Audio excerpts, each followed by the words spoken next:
What's a small decision you made that accidentally changed your entire life? Story 1. I made the very unfortunate decision to not go to college on a full ride scholarship. Instead, I married a narcissist and had a child with him.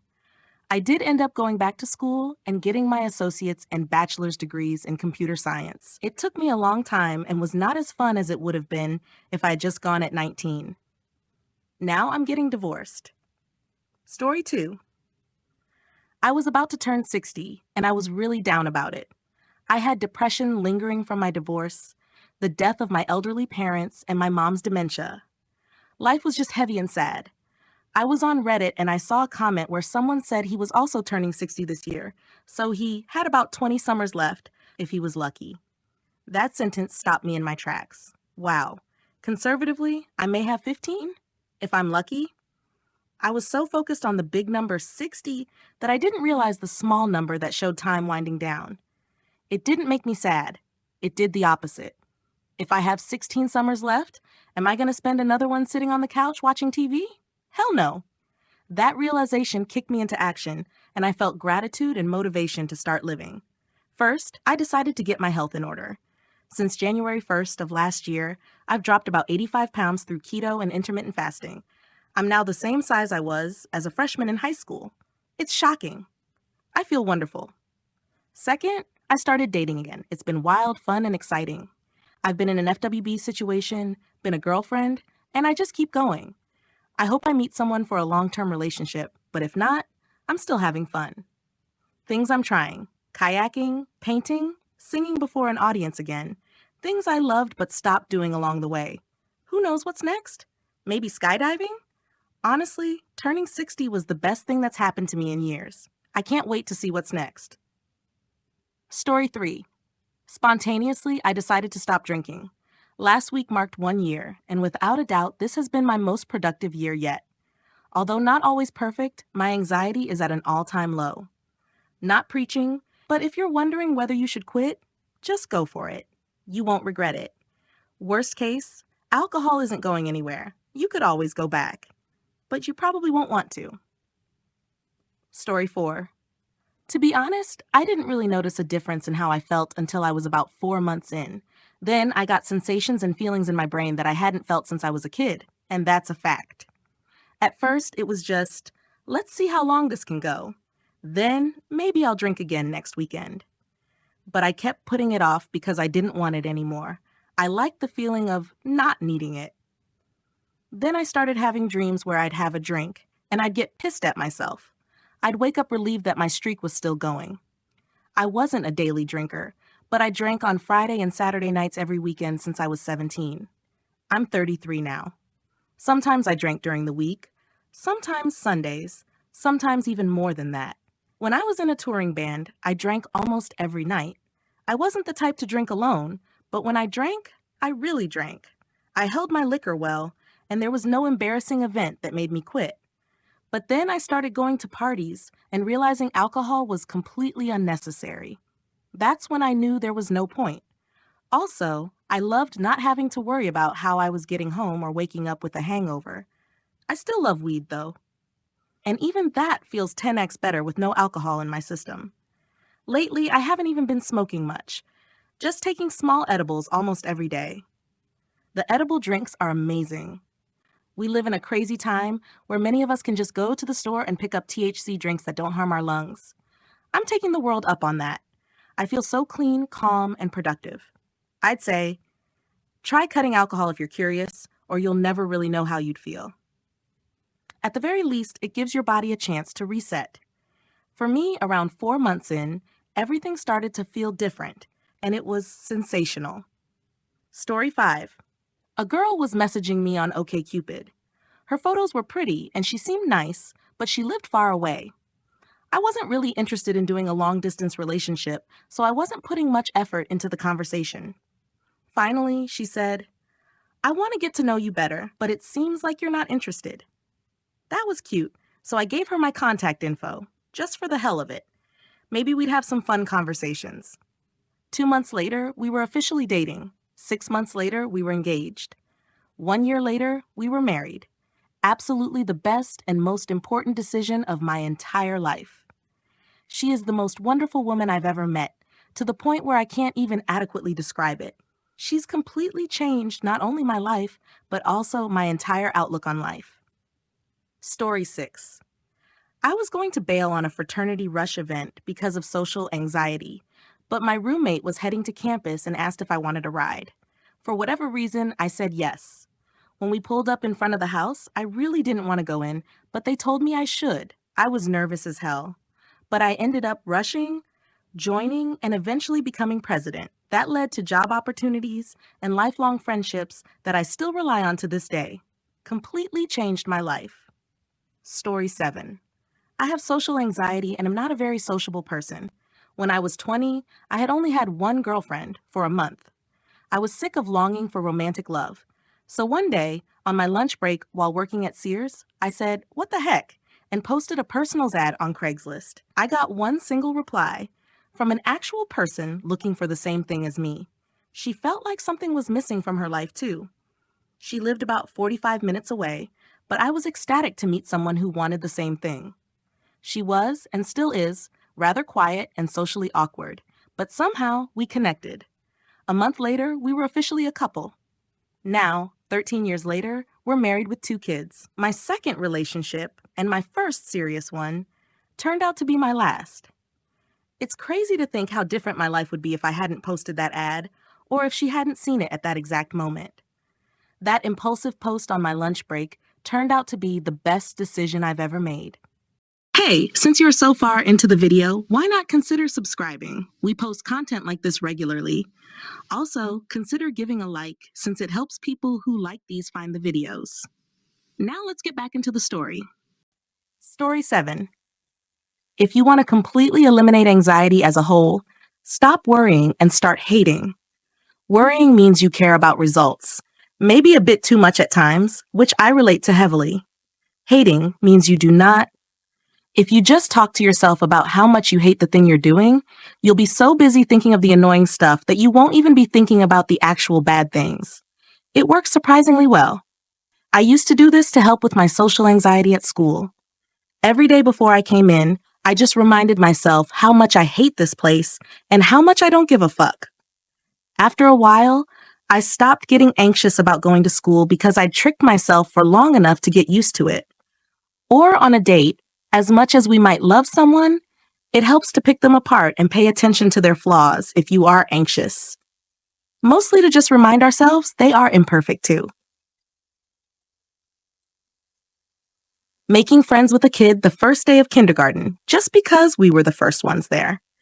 Met my first girlfriend through his sister, which directly led to meeting my current wonderful partner. My taste in music is mostly down to his dad, showing us all kinds of awesome older music from his collection and letting me learn guitar on his old guitar that was kept under my friend's bed. 35 years later, and we're still best friends and work at the same place. My life would be completely different if my mom hadn't been early getting me to kindergarten on the first day. Story 9. Back in my 20s, I was working as a restaurant manager and hating life. One day, an advertisement came on the radio as I was driving to work. It was an ad for a temp agency hiring for a major tech company near me. I thought it would be interesting to see what it was about, so I called them. 25 years later, I am still working at the same tech company. I was only a temp for a few months and making way more than I ever would have made in food service.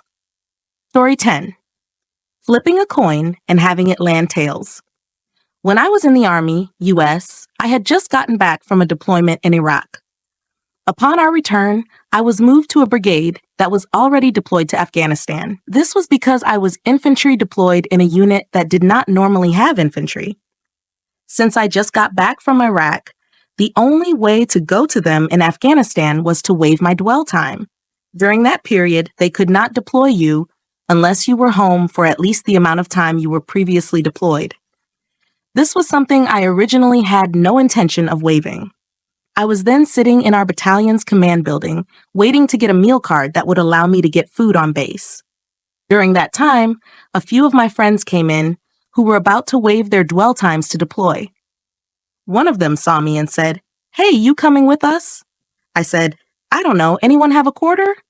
One of them actually did and handed it to me. I then said, heads I stay and tails I go. I flipped tails. I then got up from my seat and joined them in the area where they were sitting. I would then later on waive my dwell time. The next month, I was sent to Afghanistan, where I would join the company I would be with for the rest of my time in the Army. I would then deploy with this same company a second time to Afghanistan. During that second deployment, I would save one of my friend's lives after he stepped on an IED. I would then extend my time in the Army by a few months so I could finish off the deployment in Afghanistan without being sent home early. My contract was due to expire before the deployment finished. This extension would delay me from going to college for a semester. I would then meet my wife during the first semester I went to college. That was over 10 years ago, and now my friend and I both just had our first children. He has a daughter, and I have a son. Without me flipping that coin, he would not be alive, and neither of our children would exist today. Story 11. I was having breakfast at a Waffle House on a Sunday morning during the Christmas season. I had woken up on the wrong side of the bed, but had a nice conversation with the server as it was only the two of us there. In the spirit of the season, I left a $20 tip and tried to get out before she noticed, but failed. Her genuine joy and gratitude at the size of the tip made me feel all warm and fuzzy. It turned my day around, and I realized I needed a career that involved helping others instead of chasing money. That led ultimately to nursing school, and now I walk into work every shift feeling like I'm exactly where I belong. I decided to fast track high school, completing 5 years in 4. This meant I avoided the double cohort. I got into a prestigious university by the skin of my teeth. If I'd been in the double cohort, I wouldn't have gotten in. When I applied for a job in fall 2007, the hiring manager liked that we went to the same school. It was a deciding factor in hiring me. If I hadn't fast tracked, I would have been looking for a job a year later, fall 2008. That was mid-crash. No one was hiring. My manager told us we were lucky to have jobs, and he was getting 100 resumes every day. Not a great manager. I kept my job through the recession. I'm very far ahead in my career because I fast-tracked high school. It was the best decision of my life. Story 13. I was doing data entry for a while via an agency. One day I went to work, and the place was almost empty. There were only like 1 or 2 people there, and the manager was like, "Oh no, didn't your agency tell you?" It turned out they had let go of literally all of the agency people. There was like 100 of us. I called my rep at like 1 in the morning because I worked nights and was panicking. I said, "I have to have work tomorrow. I cannot not work." She was like, "Well, I have this one little job where you could go out for a few hours in the morning, but it's manual labor and that's all I have." The data entry place was allowing me to work the rest of the night since I had shown up because they felt bad for me. So, the decision was whether or not I wanted to go put in 2 to 3 extra hours at some little joint stacking boxes after having worked all night long. This is back in the day and amounted to like $25. I decided to go ahead and do it because $25 is $25. Anyways, I ended up working there for like 20 years and eventually became a database engineer there as the company grew exponentially. I worked around 17 of those years in some form of IT support, engineering, in several job descriptions, and I learned it all on the job. Story 14. I was having a relaxing night leveling in the new World of Warcraft expansion, joking around in general chat like I always do, a chat where everyone in the same zone can talk to each other, no matter where you are in the zone. Me being an edgy 15-year-old at the time, wanting a reaction, I made some school shooting jokes, got a reaction, then I took it too far and said what you see in the screenshot. With context of the other chat logs, there is absolutely no doubt I am just joking around. But what I said was too specific and a direct threat. I was even stupid enough to say my real school name. Immediately after typing it, I thought to myself, that was too far. I shouldn't have used my real school.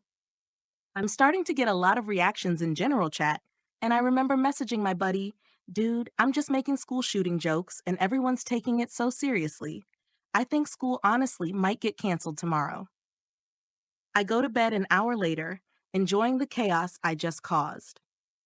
4 hours later, at 3 a.m., the FBI and police show up at my house, did a full psych evaluation on me, searched the entire house, didn't find anything, realized I'm not a threat, and I'm suspended for 10 days waiting for a school review. I had to, with my parents, sit down with my principal, school counselor, superintendent, chief of police, etc., as they went over my school record, every absent day, every missed assignment, and I shit you not, we had to sit there and go one by one through every single joke and message I sent in those 3 to 4 hours of playing World of Warcraft. I ended up being expelled from every school in the state of Illinois for 1 year and was sent to an alternative school where I was suddenly around a lot of sketchier, more questionable characters.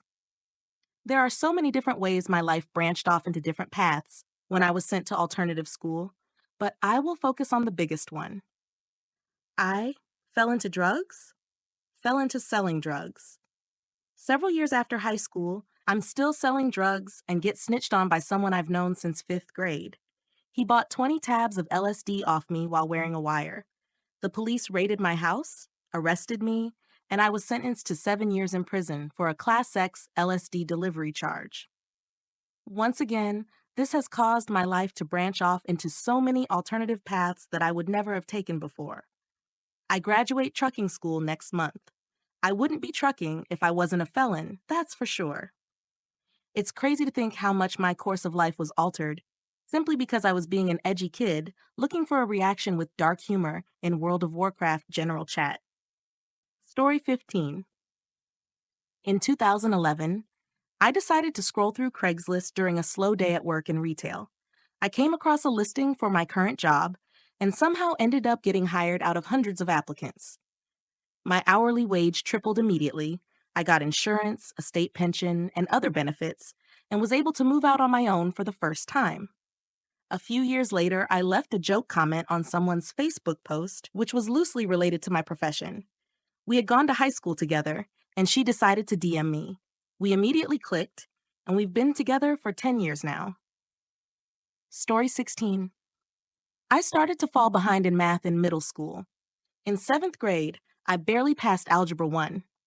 When signing up for classes for 8th grade, I decided to take Algebra 1 again because I had struggled so much the previous year. My parents had to sign a special form since I was technically retaking a class I had already passed. The second time around, things started to click and make sense. I began to feel like maybe I could understand this subject. I continued taking math classes all 4 years of high school and eventually majored in math in college. I now work as an actuary, which is a career that uses a lot of math. I feel like retaking that class in middle school really altered the trajectory of my education and eventually my career choice. Story 17. I was a college freshman in an unfamiliar city and spent a lot of time hanging out with my cousin when I first moved there. One day, I showed up and he was on his way to buy a paintball gun. I tagged along, and on a whim, I bought one as well. We ended up getting really into it, and I tried to start a college team, where I met my future dorm roommate. Through him, I met several people who became my lifelong friends. At a party, one of them invited a visiting high school friend of theirs, and I hit it off with her. We just celebrated our 12-year anniversary with 2 kids, a house, and a dog. That original roommate is also the one who introduced me to a different major that I ended up pursuing, shaping my entire professional career. If I hadn't randomly stopped by my cousin's house that day or decided to impulse buy that paintball gun, my life would be radically different. Story 18. I decided to give the nice guy a chance. He asked me out in freshman year of high school, and I thoroughly rejected him. Then after graduation, he asked me out again, and I thought, this guy is persistent. I guess he deserves a chance. Our first date didn't end until 6 a.m. the following morning with minimal makeout sessions.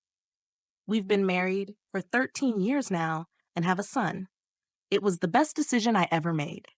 Story 19. I downloaded a dating app one day when I was feeling lonely.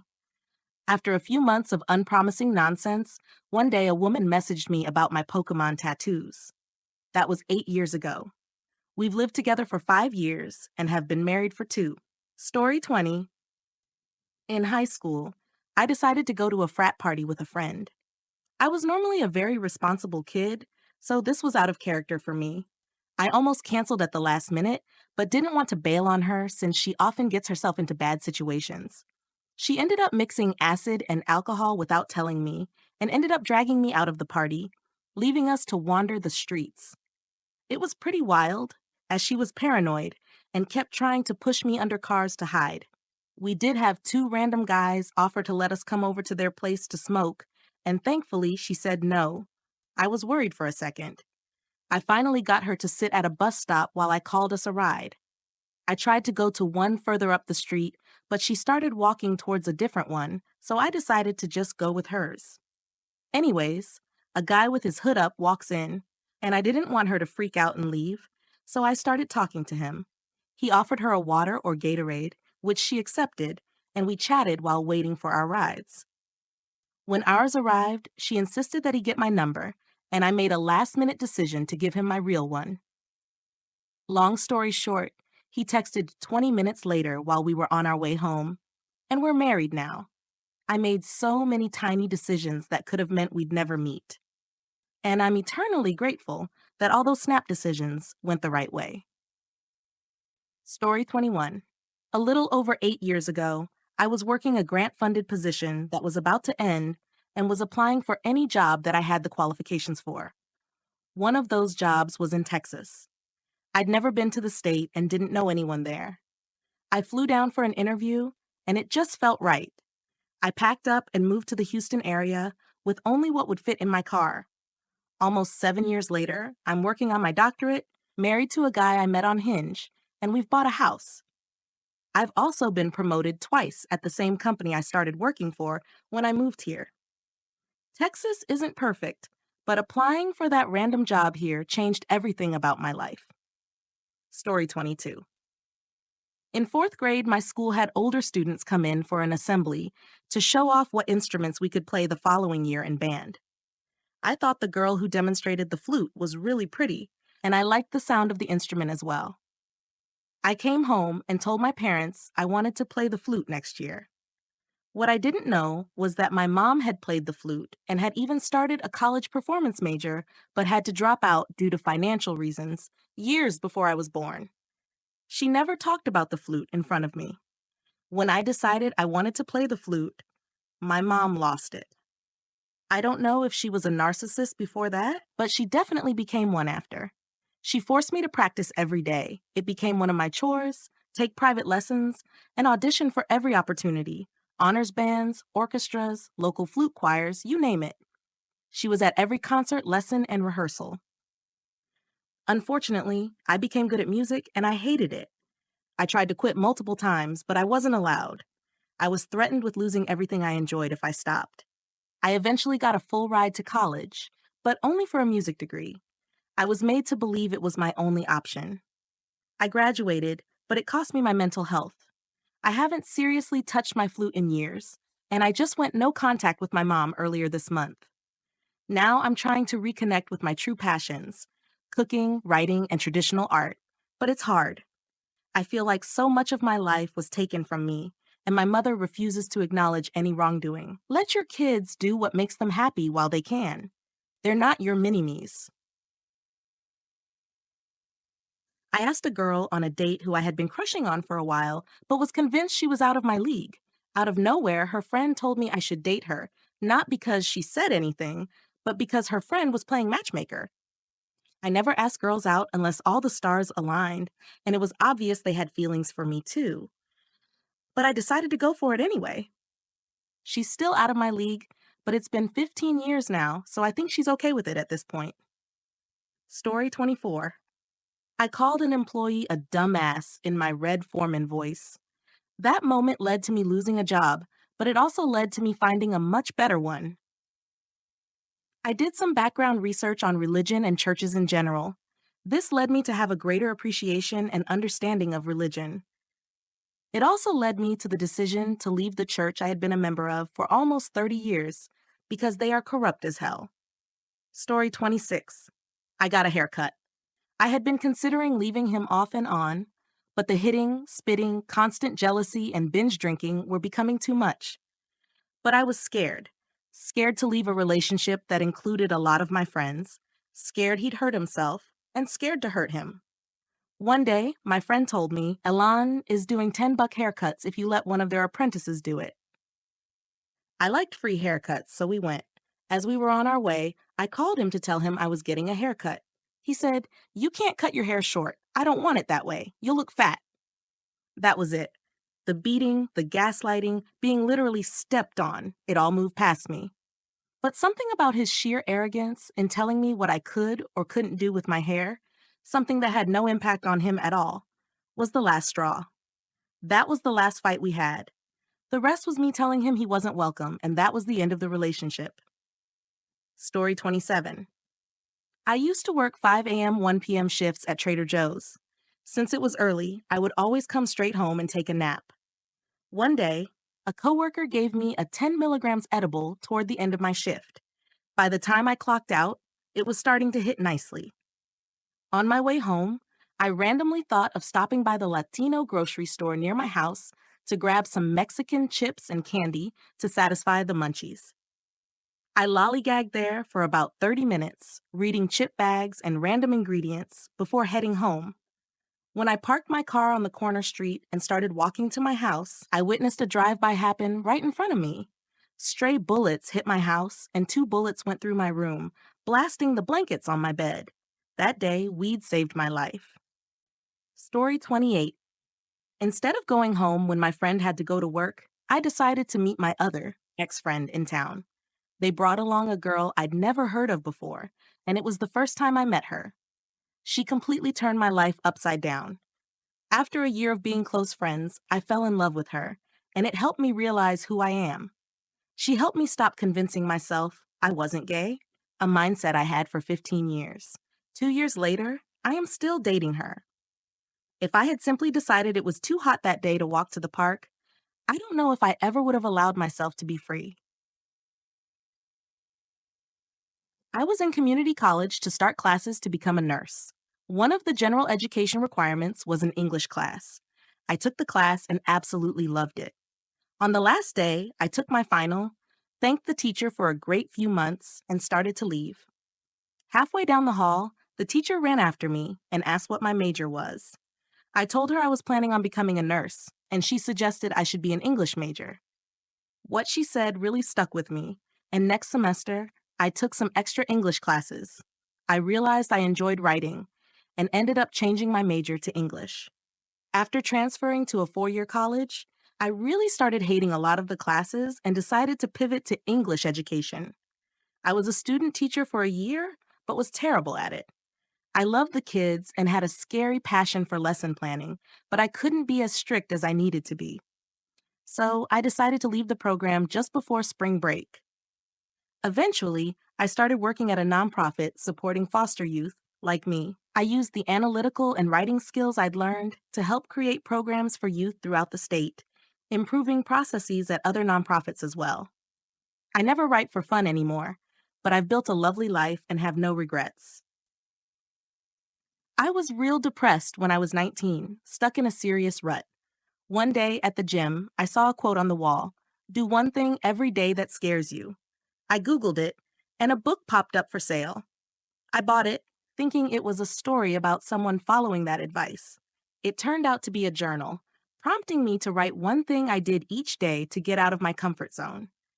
It started with small things, like going for a bike ride in the rain or meditating in silence when I wanted to distract myself. This opened me up to considering a romantic relationship with a friend, which ended up being a 2-year chaotic mess. But I learned a lot from it. One day, I passed by the study abroad office on campus and dared myself to talk to someone. It turned out a semester in Costa Rica was cheaper than studying at my school, so I ended up going. That started an obsession with learning Spanish, which led to regular solo travels in Latin America. I became fluent in Spanish, studied pottery in Nicaragua, and caught the interest of an older potter back in the States. We were together for 5 years. And though it wasn't the right relationship, I learned a lot from it. I just started a new job where I work almost exclusively in Spanish. It's been challenging, but I'm amazed at how many crazy things happened because of a simple journal and a quote. Story 31. I started using marijuana to manage my pain after it was legalized. I haven't slept without pain for years. Doctors wouldn't believe me. A friend gave me some edibles to try during my period, which was also very painful for me. The first time I tried them, I had 5 milligrams, and I didn't feel my cramps as bad, nor did I feel my nerve damage at all. I was so overwhelmed from the lack of pain that I went into a panic spiral. But after that, I got used to the effects, and now I can sleep through the night. After 10 years of pain and suffering, all it took was half of a little gummy to make it all go away. Story 32. Back in middle school, my family moved from the deep South USA to the northern USA in the middle of the school year. I wanted to make a good impression and didn't want anyone to think I was a stupid redneck. When my new classmates asked what music I liked, I blurted out heavy metal, the furthest thing from country music I could think of. That decision set the stage for my eventual fall into the Gothic subculture, which still brings me joy to this day. Story 33. Joining the military and becoming a Marine changed my life for good.